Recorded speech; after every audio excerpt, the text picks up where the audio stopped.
nga xamante ne moom moo di état bu Sénégal jëm ci li nga xamante ne ni moom moo di ab séparation entre les bases militaires françaises yi nga xamante ne ñoo nekk fii ci diwaanu ko Sénégal nga gis communiqué bi naka ngay daal di jàngatee mbir mu ni mel. Ouais, c'est une confirmation de li nga xamante ni moom le président Bassirou Diomaye Faye waxoon donc xam nga quand tu viens au pouvoir c'est-à-dire généralement c'est lu ci ëpp ay promesses lay doon parce que yorogoo li war a mën a tax nga doxal li nga bëgg a doxal mais après fan la ñuy xamee ndax yow nitu kàddu nga wala déet mooy bu ñuy gis effectivement li ngay mettre en œuvre Sëñ Abdoulaye da daan wax ne nit dëgg mooy ki nga xamante ni boo méngalee ay waxi démbam ak ay jëfi tayam mu doon benn n'est-ce pas donc loolu gën nañ ko séntu nag ci ab njiit président Bassirou Diomaye Faye dafa bokk ci li nga xamante ni moom la promettre les Sénégalais mooy delloo leen seen souveraineté n'est-ce pas souveraineté nag dafa am ay pàcc ni mu amee souveraineté économique noonu la amee souveraineté lu mel ni alimentaire noonu la amee souveraineté énergétique noonu la amee souveraineté industrielle noonu la amee souveraineté militaire dëkk nag mënoo souverain tant que effectivement lu jëm ci sa wàllu sécurité ak li jëm ci sa wàllu way takk der yow teewaloo ko sa bopp waaw parce que su fekkee teewaloo ko sa bopp bis dara jot ña nga xamante ni ñoo la ko teewal buñ la meree wala dara soit mën nañoo jël nangu foqati réew mi ci say loxo wala ñu dem bàyyi la su boobaa keneen ka nga xamante ne da laa bëggoon faagaagal la ku ne xam na nag la bravoure ak le professionnalisme bi nga xamante ne moom moo nekk ci ay hommes de tenue au Sénégal rawatina effectivement la grande muette muy les militaires amul ci àddina bi théâtre d'opération boo fiy dégg boo xamante ne ay militaires sénégalais teguñu fa seen tànk muy Irak tempête du désert xam nga guerre Koweït ba fa amoon bañ na ko ba yaa yu ci retour bi avion ba daanu woon ba mu amoon 93 jàmbaar yi fa daanu woon Soudan da ngay gis suñu takk der yi dañ fay dem Rwanda souvent ma rappelé ko capitaine Baye Diagne Congo xam nga Gambie fii bi ñu demee Yaya Jammeh bëgg kii c'est les militaires sénégalais ñoom ñoo dem foofu pour représenter effectivement le contingent bu CEDEAO ba ca Haïti gëlee nekk fële nga xamante ne à l'autre bout la nekk donc armée sénégalaise éprouvé na effectivement sa valeur ak sa capacité à défendre effectivement le Sénégal donc pour man yegg nañ ci maturité boo xamante ni tey armée sénégalaise en réalité sa maturité moo tax réew yëpp presque yi ñu wër yëpp mës a am militaire bu ko jiite sauf le Sénégal Mauritanie militaire jiite na ko Mali militaire jiite na ko jiiteeti ko Guinée-Bissau Côte d'Ivoire même avec le général Robert Gueye tu vois donc ay yeneen dëkk yi nag ay Sierra Leone nag ay affaires yooyu n'en parlons même pas mais Sénégal n'a jamais été dirigé par un militaire loolu nag li ko may mooy que ni on a une armée républicaine bu yor doole ju ñëpp xam ni yor na ko te terewul bu dëkk bi demee ba jaxasoo dafay taxaw de façon républicaine bañ a effectivement indi yenn problème donc loolu je pense que armée sénégalaise prouvé effectivement que mën nañoo aar réew mi mais nag armée lu mu am doole lu mu yaatu dafay am forcément ay collaboration militaire avec d'autres pays parce que nit mën naa fort ci lii kelee gën a laa fort ci leneen n'est-ce pas donc loolu moo tax depuis bi nga xamante ni nu ma koy tuddee souvent gars yi rappelé ko mooy les 11 accords coloniaux yooyu lii da cee bokkoon affaire base militaire yi maintenant ces accords dits coloniaux il faut que ñu xam ni on n'est plus dans une ère bu nga xamante ni dañu war a wax ay accords coloniaux quoi CFA bi ci la bokk n'est-ce pas donc même suñu ressources humaines yi ak ce qu'on appelle kii bi nu ma koy tuddee le monopole effectivement pour exporter ak pour importer des produits français même loolu sax ci accords yooyu la bokkoon mais tout ça c'est devenu désuet donc parmi yi devenu désuet nag il y a cette collaboration militaire c'est-à-dire li président Bassirou Diomaye Faye wax mooy sama bopp ma gënal du bañ naa leen nous on est assez mature on est assez grand maintenant pour di jëlal suñuy bopp suñuy décision ci lu jëm ci suñu wàllu armée yu demee noonu cela n'empêche pas nag que neewuñu soxla wuñu leen li ñu bëgg mooy ngeen toog seen dëkk bu ñu soxlaa collaboration ngeen ñëw wala ñun ñu ñëw foofu bu ñu soxlaa formation wala yu demee noonu wala information et cetera parce que le monde est devenu un monde planétaire kon fu ñu la déggee bu baax coopération bi mën nañ kaa réorganiser waat xool entre li nga xamante ni mooy les militaires français et les militaires sénégalais exactement c'est exactement comme ça que ça va se passer d'ailleurs Macron l'a dit le président Macron donc nee na on est en train de faire une refonte de nos partenariats yi nga xamante ni dañoo bëgg mu nekk dans l'intérêt de nos peuples et de notre souveraineté mooy li ma doon kaas fii tey suba naa waru woon wax notre souveraineté parce que cette souveraineté n'est pas commune n'est-ce pas donc refonte boobu ci loolu lañ nekk parmi ces refontes nag de collaboration militaire da cee bokk fi ma tàmbalee lay daanelee mooy ne promesse la woon boo xamante ni président Bassirou Diomaye Faye defoon na ko le premier ministre réitéré ko ñu waxoon ne au plus tard d'ici le 25 septembre toutes les bases militaires yi nga xamante ne dañoo nekk Sénégal danañ jógee au Sénégal ñi ngi nekk di ci dox tey jii bu ñu yegsi woon ba fii gisuñu ci benn action dinañ ne xamuñu ci yeneen de waaye ci collaboration militaire bi kat li gars yi waxoon defuñu ko lu dëgg parce que ay observateurs lañ ñu ngi toog di xaar mais au moins il y a des choses yoo xamante ni le nouveau régime daf koy promettre te di dox di ci jëm te nag ni mu nekkee ci régime militaire ni mu nekkee ci côté militaire bi noonu la nekkee aussi ci yeneen i côté mu jëm ci wàllu énergie mu jëm ci wàllu changement systémique bi ñuy wax ci économie bi changement structurel bi ñuy wax ci économie mu jëm ci wàllu réforme yi ñu war a def ci texte tey aujourd'hui quasiment tous les codes yi nga xamante ne ñoo nekk ci réew mi ñu ngi nekk en révision code minier code nu ma koy tuddati code des impôts accord de pêche yi xam nga code des investissements code douanier assise de la justice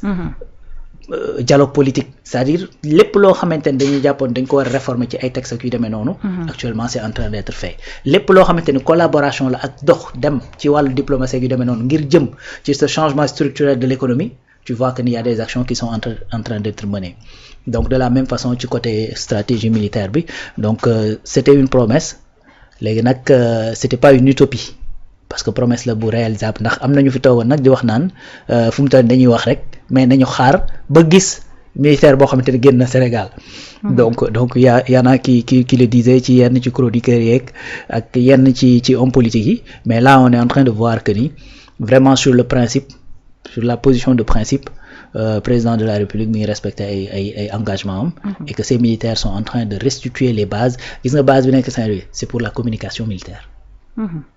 donc y en a même qui disaient que ni oui pourquoi ñu leen di génne puisque ñoom ñoo yor la communication mais aujourd'hui Mossad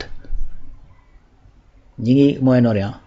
di wut information di ko jox américains yi te pourtant Israël amuñu base militaire aux États-Unis donc les gens peuvent collaborer te am ay information di ko joxe tey boo jëlee lu mel ni Ukraine muy Europe à travers OTAN muy les Américains toujours à travers OTAN dañuy dem di espionner les Russes di jox information les Ukrainiens te pourtant amuñu benn base militaire en Ukraine àdduna foofu la toll c'est-à-dire mën nañ def ay collaboration mais il faut que ces collaborations là ñu def ko dans la dignité de chaque peuple et puis dans le respect de chaque peuple et puis que ça soit des collaborations équilibrées boo xamante ne dafay veiller à ce qu'on appelle l'équité li nga ci war a am nga am ko ci li ma ci war a am ma am ko ci ça ne veut pas dire que forcément dañuy tolloole parce que équité du forcément égalité n'est-ce pas mais il faut que tout ça ñu sàmmonteeg loolu te c'est loolu ces positions de principe là dafay joxe effectivement une idée de bonne connotation ak bonne direction les nouvelles autorités bëgg a jël donc je pense que c'est une bonne chose la France n'a qu'à garder ses bases en France et puis continuer à avoir une collaboration franche sincère avec effectivement l'armée sénégalaise je pense que loolu ñëpp a ciy gagné voilà donc bu ko defee France ñoom ci seen bopp charge yi ñuy am pour di am fi ay kii dana leen wàcc mais également dinañu woy di continuer di am cette collaboration bi nga xamante ni seeni sécurité bopp aussi da ci jouer il faut pas oublier ça parce que France bu nekkee Sénégal di surveiller le Sahel c'est pour protéger ña fa nekkaloon ci Sahel bi mais également pour éviter que ces problèmes là s'exportent vers l'Europe parce que loolu dafa arrivé effectivement ci Moyen-Orient bi bëri na ay Syriens yoo xamante ni dugg nañ biir Europe def fa ay attentats am na ay Afghans yoo xamante ni dugg nañ biir Allemagne wala nangam def fa ay attentats donc loolu noonu du ñu bëgg également jeexi jaaxa bi am ci Sahel bi fii yegg si foofu. beneen affaire mooy ils ont des intérêts stratégiques fii beaucoup d'entreprises françaises yoo xamante ni dañoo nekk en Afrique surtout en Afrique de l'Ouest surtout en Afrique occidentale bi nga xamante ni dañuy wax francophone. n'est-ce pas donc bëri na tey boo jëlee Sénégal rek. daanaka tissu économique boo fi génnee li nga xamante ne moo fi entreprise française ben c'est énorme léegi nag yooyu dañ fiy nekk pour di ko surveiller aussi di xool di ko protéger et tout ça donc bëri na loo xamante ni ñoom dañ ko ci doon gagner on n'a pas de problème à ce que ñoom ñu wéy di gagner loolu mais il faut que également que le Sénégal mën di gis boppam que sa respectabilité soit effectivement voilà soit maintenue ci collaboration boobu. Alaaji Rawane sur ce sujet ñëpp dañu foogoon ni chose bu difficile la voire même quasi impossible à ce que état du Sénégal mën a xëy du jour au lendemain def ay procédures ba mën a séparer wu ak li nga xamante ne moom moo daal di nekk armée française par rapport ak ni ñu nekkee fii ci diwaanu Sénégal gis nga coow li nga xamante ne moom la fi daal di juróon occupé te bàyyi et tout mënuñaa séparer wu li nga xamante ne moom moo di ak armée française tey mbir mi daal di doon lu yomb ginnaaw accord yoo xamante ne waxtaan nañ ko procédure mu ngi am ba tey leen ci ay station bu Rufisque ñu daal di koy restituer jox ko état bu Sénégal lépp daal di jaar ci les règles de l'art est-ce que nit ñi foogoon nañ ne mbir mi nii la war a mën a yombee. waaw bon ñi xam wala boog ñi am une certaine bonne foi wala ñi nga xamante ne amuñu dépendance ci personne c'est-à-dire dañuy ànd nawle xam nañ ni loolu mën naa ne parce que c'est arrivé autre part xew na feneen ak feneen c'est que gis nga lii lépp dafay juste refléter ni nga xamante ne noonu la occidentaux yi coloniser effectivement yenn pays. maa ngi ko fiy rappeler fii l'autre jour c'est-à-dire dans les gis nga tey boo demee certes en Inde la décolonisation en Inde am na ay morts. mais dañ koy considérer comme décolonisation pacifique. n'est-ce pas. demal effectivement dans les pays yi nga xamante ni c'est des pays anglophones. yoo xamante ni anglais yi ñoo leen coloniser la plupart wala boog ñoom ñëpp seen décolonisation dafay nekk des décolonisations pacifiques ba pare bu ñuy dem c'est-à-dire da ngay gis ne pays yooyu après ñoom ñooy gën a gaaw a avancer que pays yi nga xamante ne français yi dañ leen a coloniser xam nga lu tax parce que ñoom bu ñu ñëwee anglais yi dañ lay bàyyeeg yow sa culture dañ lay bàyyeeg sa cosaan li nga moom. dañ la koy bàyyeel non seulement. deuxièmement mooy ñoom li leen indi mooy exploiter richesse n'est-ce pas. bu ñu demee ba amatu fa dañuy dem bàyyi la yow nga commencer di doxal. te bu ñuy dem ça dañ lay dem bàyyi la totalement mais les Français c'est différent Français yi bu ñu ñëwee dañoo indi premièrement ce qu'on appelle les missions civilisatrices parce que ñoom dañoo jàppoon ne l'Afrique comme ni ko Nicolas Sarkozy doon waxee n'est pas assez bien entré dans l'histoire tu as compris. léegi bu ñu ñëwee dañ ne non dañuy ñëw pour civiliser ñu c'était pour préparer nos mindset à ce que ñu gëmloo ñu ne. par exemple ñun li ñu nekkee baaxul li ñu leen di indil moo gën dem nañ nag ba réussir ko quelque part n'est-ce pas bu ñu la coloniser boole ci c'est-à-dire non seulement dañuy piller ses ressources mais dañ lay transformer en français comme ñoom parce que dañuy bëgg nga adopté ñoom nga def ce qu'on appelle boo xoolee en France problème boobu moo fa am mooy li ñuy tuddee l'intégration boo demee dans les pays francophones problème boobu amuñu ko mais France ngay dem ñu naan non da nga war a intégrer te intégrer mooy épouser ñoom li ñuy jàppee ni noonu la société di doxee benn soxna góor mën naa ànd ak góor jigéen mën naa ànd ak jigéen et cetera. perdre ses valeurs. très bien donc loolu mais encore mieux pays français yi même fi ñu décoloniser de façon pacifique c'est-à-dire dañ ko bëggoon téyewaat continuité moo tax accords yi ñuy wax les accords coloniaux la. n'est-ce pas. la preuve mooy France dafa xeex à Dien Bien Phu dafa xeex Algérie xeex yu méttee pour mën a décoloniser ces pays n'est-ce pas. parce que musuñoo bëgg a dem ça dañoo dem ba à un certain moment seconde guerre mondiale jaar na fi nit ñi effectivement yeewu nañ ci français yi que ni li ñu doon jaay yëpp ay chimère la français day feebar day tawat day daw day ragal nit la comme nii day nàcc da ngay mu ngi noonu. lépp luy dal nit ku ñuul da koy dal donc quand les gens ont découvert la chimère après dañ ne dañuy dem à l'indépendance et tout ça. donc pour éviter effectivement que yëf yi di gën di compliqué ki demee noonu bon ñenn ñi ñu jox leen seen indépendance ba pare court-circuiter leen Guinée. avec l'opération Persil jox leen seen indépendance De Gaulle ne leen vous voulez l'indépendance prenez-la avec toutes ses conséquences pare def opération Persil ñu am seen monnaie ñu jël monnaie franc guinéen dugal ko fa inondé le marché ba fu mu toll nii seen xaalis bi jaratu dara. loolu da leen a topp ba tey ji. wa ilaa ñu def ñu ne nañ bokk la communauté française pendant 2 ans comme Sénégal après ñu négocier ngeen dem à l'indépendance mais négociation boobu ça a donné quoi seeni ressources dañ ciy am primauté seen export dañ ciy am primauté bu ngeen di importer ci ñun ngeen di njëkk a jëndee militaires yi dañuy rester pour mën leen a jàppale wala surveiller leen en réalité et tout ça. donc tout ça c'est la conséquence de cette situation actuelle bi nga xamante ne moom la ñuy dund. léegi nag loolu. en réalité les jeunesses africaines dañ cee yeewu donc yeewu ci moo tax effectivement ñu ne gars yi léegi nañ dem donc en vérité ñi fi desoon ci ay militaires dañoo desoon fii pour sauvegarder les intérêts effectivement de l'Occident particulièrement de la France donc il faut tout simplement comprendre que noonu léegi nag nos nouvelles autorités surtout les peuples africains ñoom ñoo taxaw nag pour affirmer wu xam naa la Cheikh Anta Diop doon ñaan ci téereem ba loolu moo nekk di arrivé mooy que ni puisse les jeunes yi nga xamante ne danañ lire téere bi ñu mën a affirmer wu ba pare xam parcours bi nga xamante ne moom la Afrique dox moment bi muy bind livre bi ba nga xamante ni jeunesse yooyu ñu ngi koy jàng donc c'est aussi simple que ça. France moom je pense que maintenant conscient nañ ci loolu ba ñi ngi xool d'autres chevals de bataille d'autres façons effectivement de collaborer avec les Africains mais actuellement moom Afrique wax dëgg fa yàlla bëri na loo xamante ni yeewu nañ ci te ça va plus arriver ci lu jëm ci wàllu woowu.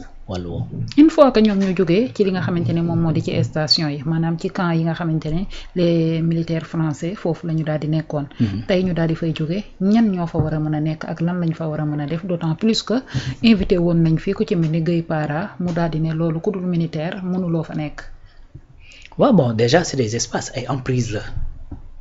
quand on parle d'emprise on parle de suuf